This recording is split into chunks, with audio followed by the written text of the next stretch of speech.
తెరిచి కీర్తన భాగంలో ఇతర ప్రత్యుత్తరాలుగా మనం చదువుకుందాం. కీర్తన గ్రంథం 15వ అధ్యాయము మొదటి 5 వచనాలు ఉత్తర ప్రత్యుత్తరాలుగా మనం చదువుకుందాం. మనందరము చదవడానికి సిద్ధపడుతూ ఉండగా స్వరూపక ముందుకు వచ్చి మీ కీర్తన భాగంలో చదువుటకు సహాయపడతారు.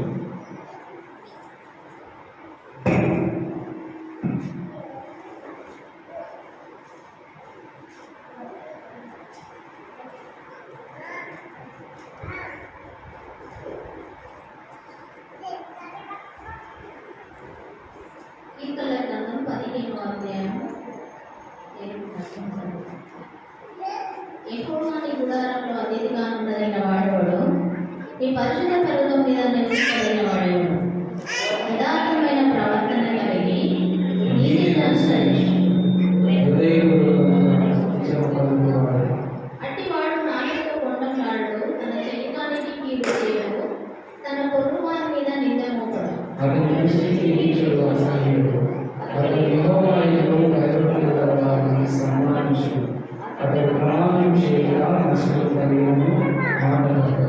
తన ద్రవ్యము వడ్డీకియడు, నిరపరాధి చెరుపుటకై లంచము పుచ్చుకొనడు. ఈ ప్రకారం చేయవాడు ఎన్నడూ కదల్చబడు. దేవుడి వాక్యమును దీవించుగాక.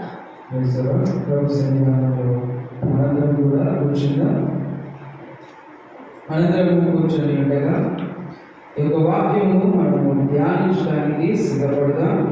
దేవుడు తన కృపతో నడిపించినట్లుగా ప్రార్థన చేసుకున్నా.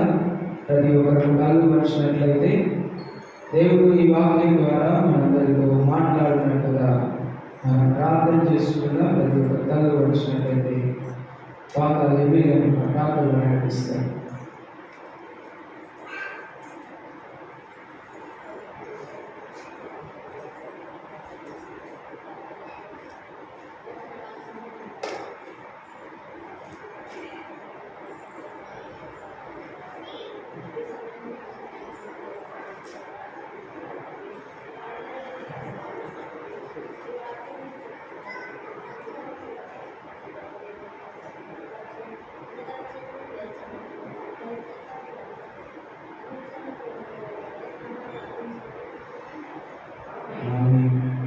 ప్రభువునందు ప్రియమైన సహోదరులారా, చదవబడిన కీర్తన భాగము దేవుని ఆరాధించుటకు మనందరము జాగ్రత్తగా వింటూ దాన్ని మన హృదయాల్లో భద్రపరచుకోవడానికి మనము సిద్ధపడదాం.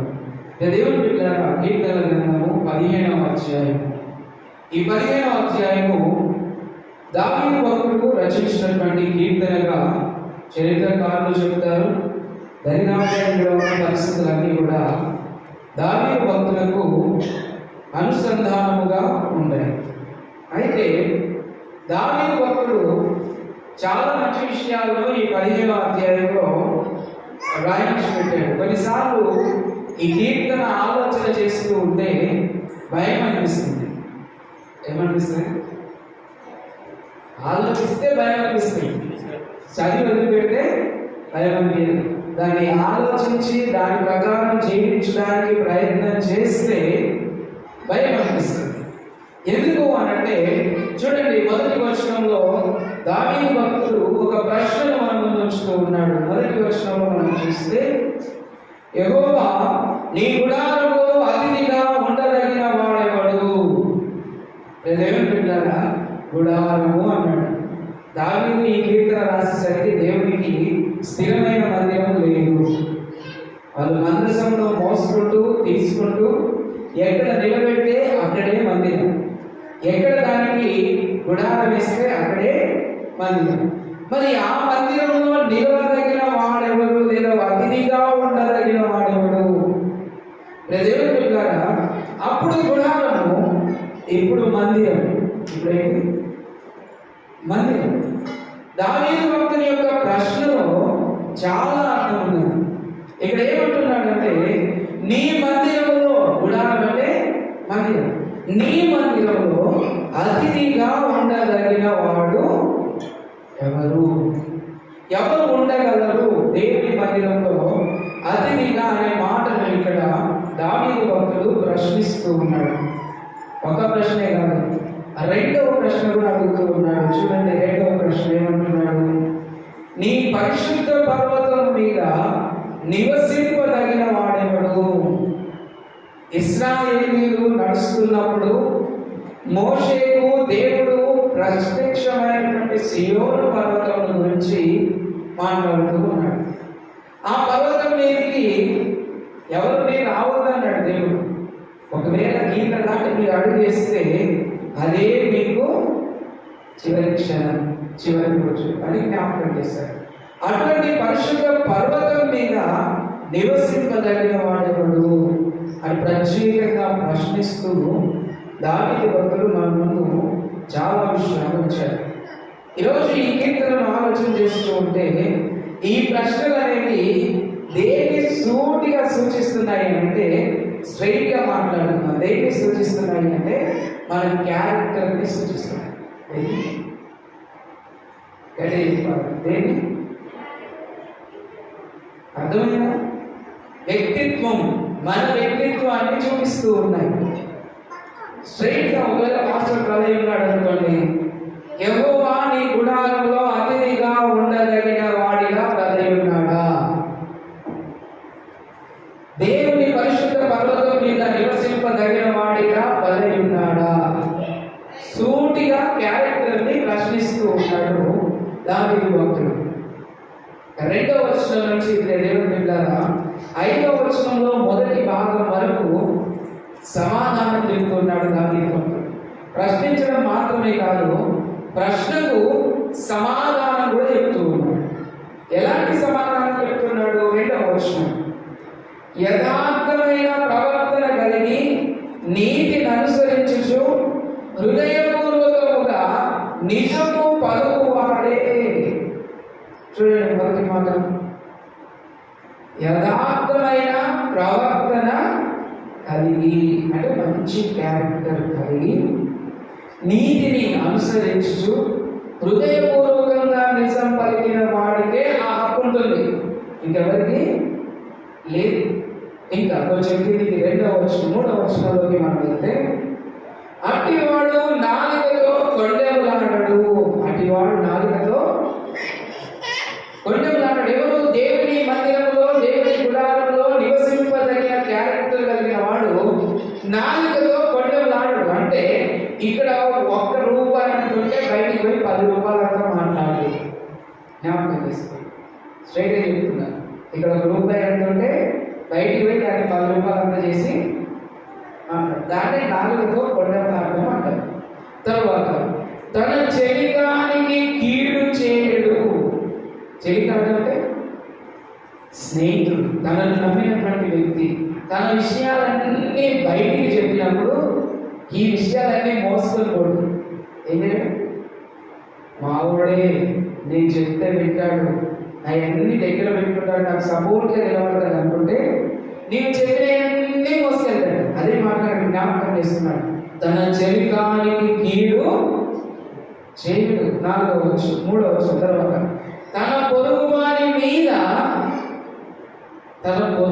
మీద పొరుగువారంటే ఎవరు? పొరుగువారంటే యేసు ప్రభువు వారు ఈ ప్రశ్నకు సమాధానం చెప్పాడు. అసలు పొరుగువాడంటే ఎవరు?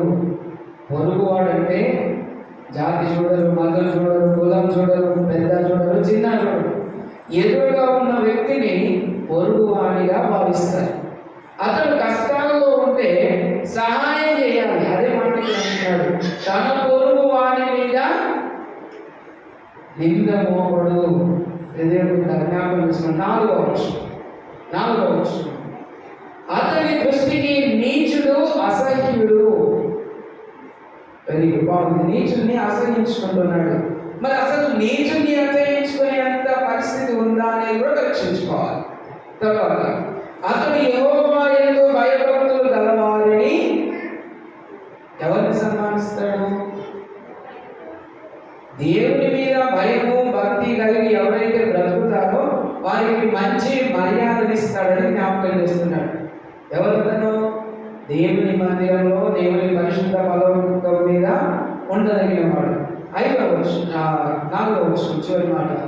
అతడు ప్రమాణం చేయగా నష్టము కలిగినను మాట తప్పడు. దేవుని బిడ్డలారా చూడండి, ఒక మాట ఇచ్చిన తర్వాత నష్టం కలిగినప్పుడు ఏం చేయదు? ఏం లేదు, తప్పదు. అదే మాటను జ్ఞాపకం చేసుకున్నాడు. 5వ వచనం మొదటి భాగం. తన ద్రవ్యము వడ్డీకి ఇయ్యడు, నిరపరాధిని చెరుపుటకై లంచము వడ్డీకి ఇయ్యడు, అలానే లంచం కూడా. చూడండి, దేవుని బిడ్డలారా, దేవుని వాక్యం జ్ఞాపకం చేసుకుంది. ఇవన్నీ కూడా దేవుని పరిశుద్ధ పర్వతం మీద ఉండదగిన వాడికి ఉండవలసిన లక్షణాలు, యెహోవా గుడాలలో అతిథిగా ఉండదగిన వాడికి ఉండవలసిన లక్షణాలు జ్ఞాపకం చేసుకోండి దేవుని బిడ్డలారా. ఇక్కడ ఇవన్నీ జాగ్రత్తగా ఆలోచన చేసి ఇవన్నీ మన క్యారెక్టర్లో మనం ఉంచుకున్నట్లయితే చివరి మాటగా అంటున్నాడు 5వ వచనంలో చివరి మాట, ఈ ప్రకారం చేయవాడు ఎన్నడూ కదల్చబడడు. ఈ ప్రకారంగా జీవించిన వాడిని కదల్చడం ఎవరికి తరము కాదు, ఒక దేవుడికి తప్ప. ఎవరికి? ఒక దేవుడికి తప్ప ఇంకెవరు అతన్ని ముట్టుకోలేరు, అతన్ని కదల్చలేరు, అతన్ని ఏం చేయలేరు. అందుకే మనం జ్ఞాపకం చేసుకోవాలి, దేవుని మందిరంలో ఉన్నప్పుడు మన ప్రవర్తన జాగ్రత్తగా చూసుకోమని దావీదు కుమారుడైన సొలొమోను కూడా చెప్పాడు. నువ్వు దేవుని మందిరంలోకి వెళ్ళినప్పుడు నీ ప్రవర్తన ఒకసారి పరిశీలన. ఇక్కడ అదే చెప్తున్నాడు, యథార్థ ప్రవర్తన కలిగి అని జ్ఞాపకం చేస్తూ చెప్తున్నాడు. కాబట్టి ఇక్కడ దేవుని బిడ్డలారా ఎప్పుడైనా జ్ఞాపకం చేస్తున్నాడు, మన క్యారెక్టర్ నలుగురి ముందు మనం చూపించేది కాదు. మన క్యారెక్టర్ ఏంటి అంటే వాడు పక్కకు పోయి కూడా మన గురించి మాట్లాడుకుంటారు చూడండి, అది మన క్యారెక్టర్. కాబట్టి ఇక్కడ దేవుని బిడ్డలారా జ్ఞాపకం చేసుకొని దేవుని సన్నిధానంలో ఆరాధించడానికి సిద్ధపడుతున్నటువంటి మనము దేవుని ఆరాధించే ముందు మనల్ని మనము పరిశీలన చేసుకోవాలి, పరీక్ష చేసుకోవాలి.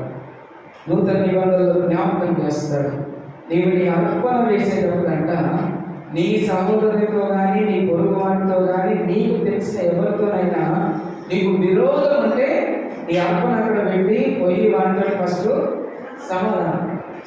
కాబట్టి దేవుని ఆరాధించినప్పుడు మనం సిద్ధపడే ముందు మనం మన యొక్క పరిస్థితులను ఆలోచించుకొని ముందుకు కొనసాగాలి. అటు కృప దేవుడు మనకి దయచేయును గాక.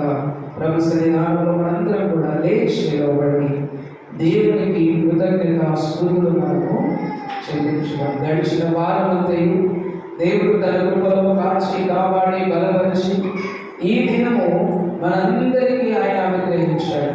కాబట్టి మనమందరం కూడా దేవుని స్తుతించడానికి సిద్ధపడుతూ దేవుని సన్నిధానంలో మనందరం ప్రభు సన్నిధానంలో లేచి నిలబడి దేవునికి కృతజ్ఞత ప్రార్థనలు మనము తెలియపరచుదాం. ప్రతి ఒక్కరు ప్రభు సన్నిధానంలో తల వంచి కళ్ళు మూసుకొని ప్రార్థన చేసుకున్నాం.